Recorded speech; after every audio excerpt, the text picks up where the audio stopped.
With the first TV and pay-per-view behind them, WCW's new regime began to shape the product in their direction, with Hulk Hogan officially written off TV for the foreseeable future after laying down for Sting last night in a management dispute angle, with more short and long-term changes set for tonight. Sting opened the show saying that he agreed to wrestle Goldberg last night after the Hogan debacle to bail the company out, but didn't say he puts the belt on the line, bringing out Dylan to announce that the title is vacated and a 32-man tournament is gonna start tonight with the finalists facing at the Mayhem pay-per-view. Goldberg ran down for the save as the announcers were going over the matches, with the biggest one set for the main event tonight with the first ever Goldberg vs. Bret Hart match.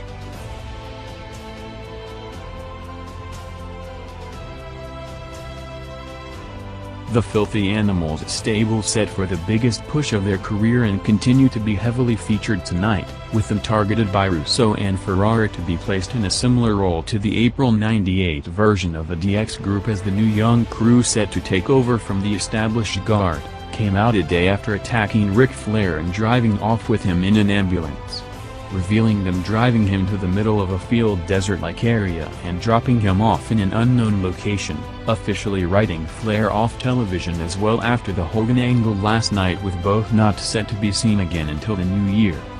The Outsiders arrived to the building with a beer cooler preparing for another off night before being told that management booked them to wrestle tonight, leading to them trying to get out of it for the next 40 minutes and saying that they're going to respond at the top of the hour, hyping the crossover segment, telling TNT to be prepared with their censors and threatening to shut the show down as a hook for 9 p.m.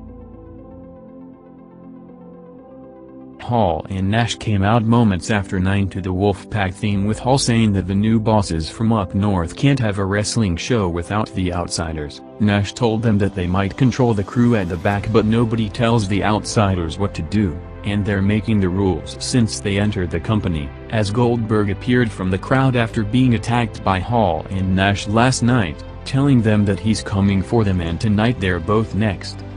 Moments later, without going to a commercial break, Randy Savage walked out, making his TV return after over a month. Savage cut a promo on Russo telling him and the rest of management at the back that they can't punk him out like they did Hogan and Flair, saying that he has too much money in the bank to take orders from punks like them.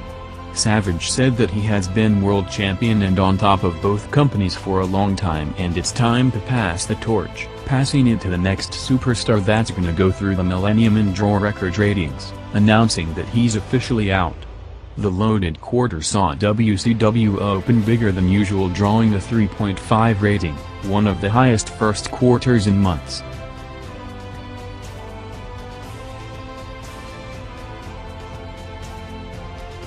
Raw started backstage with Vince McMahon and the Outlaws setting the stage for the card tonight, with Vince announcing the main event of Rock and Austin teaming up against the Outlaws, along with Mankind vs Triple H for the title, Edge and Christian against the Hollies for the tag belts, and Test vs Bulldog in a cage match. With the opening segment having Godfather against Viscera, with Mark Henry turning on Godfather.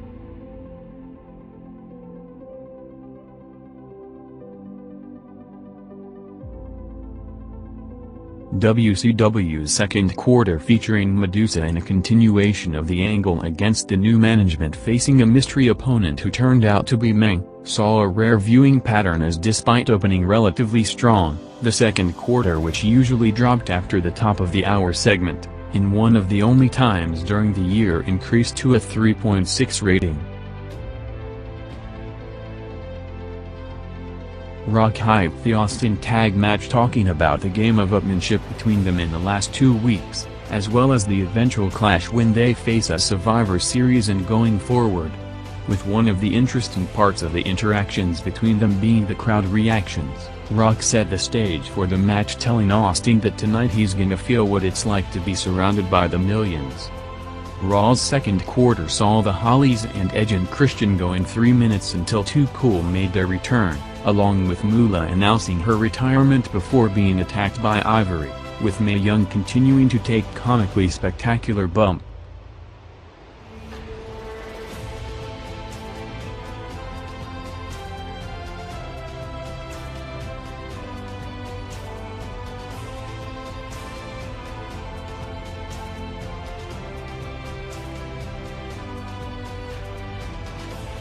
WCW continued to maintain its audience better than usual, staying in the 3.5 rating range with Luger vs. Steiner, with Jarrett on commentary making several references to the WWF, including talking about the stock options he got with the company starting to trend on the stock market during the week, accidentally laying out Rick. While Raw had another strong heat angle with Bossman coming out with Show's father watch, and laying him out with a hammer.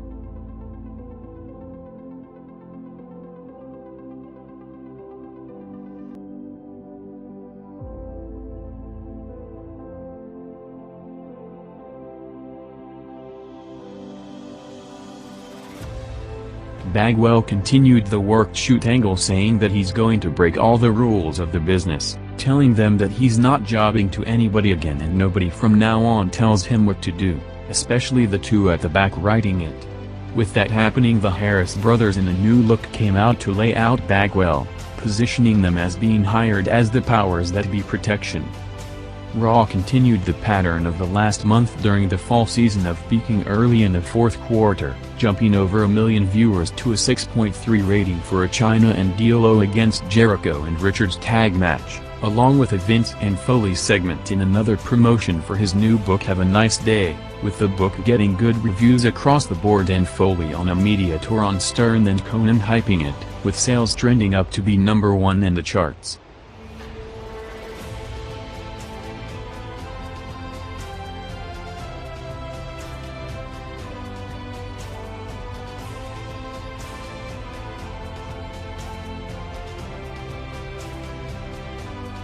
The top of the hour saw both companies putting on hyped matches, with Benoit against Malenko in a last man standing match after Dean turned heel on Benoit last night to rejoin the Revolution, ending up with Benoit going over in 7 minutes. Along with the Revolution kidnapping Tori and the Filthy Animals driving after them to the streets of Phoenix, and Sting going over knobs to advance. At the same time, Raw had Triple H and Mankind going 7 minutes in a title match, with Rock and Austin watching on the monitors and Foley having the match won until Val's interference, in addition to Austin responding to Rock's promo earlier hyping them teaming up.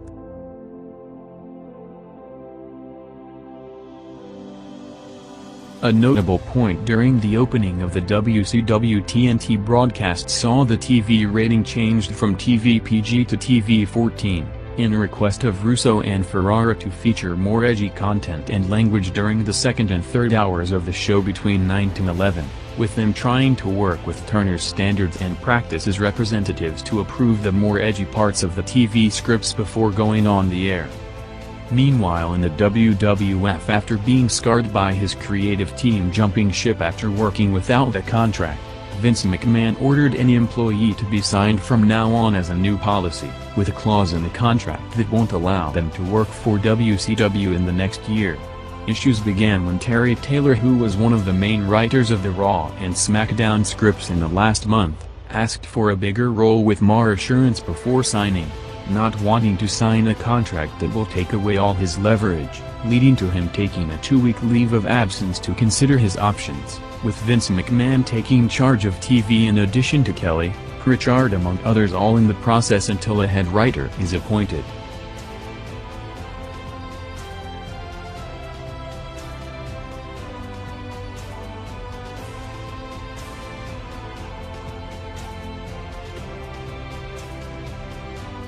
WCW jumped big with over 1.1 million viewers for Page against David Flair, and the Outsiders' return match, with their opponents being revealed as 3 strippers. Going against Bulldog vs. Test in a cage, which saw Test and Shane both in big spots jumping off the top on Bulldog and the Posse.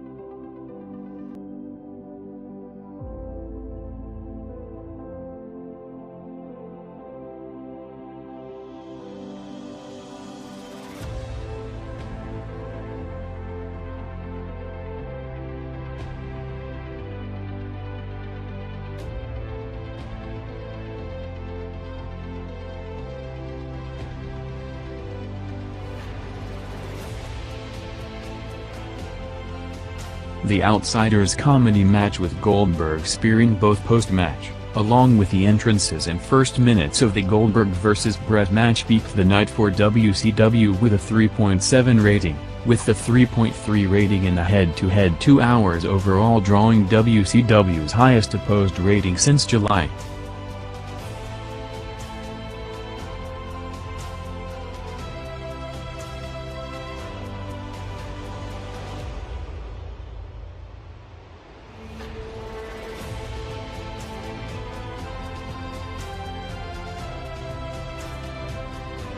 Raw jumped over 900,000 viewers for the Acolytes in a wild brawl in a bar, and the main event tag match going 10 minutes. With stronger competition on Mondays, Thursday saw SmackDown being the most watched show of the week with around 8 million viewers, drawing its all-time record with a 4.8 rating, headlined by the first Rock vs. Mankind match after the Rock and Sock split, and a Steve Austin vs. Val Venis match. With Rock's promo almost 2 hours ago setting the stage for the crowd reaction, the crowd was chanting Rocky as Austin and Billy Gunn started the match, continuing to chant throughout, with King acknowledging it on commentary, saying that the crowd want Austin to make the tag. With Austin and Rock working the match with no tease of a turn by either one of them yet 3 weeks from the Survivor Series pay-per-view.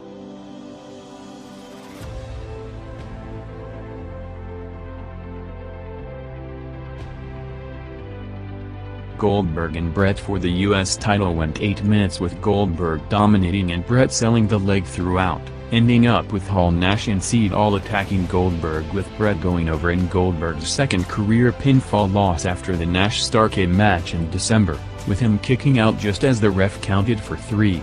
With WCW's new TV product format able to hold viewers throughout the 3-hour program, WCW jumped further over last week's increase, drawing a 3.5 rating, its highest rating in 6 months.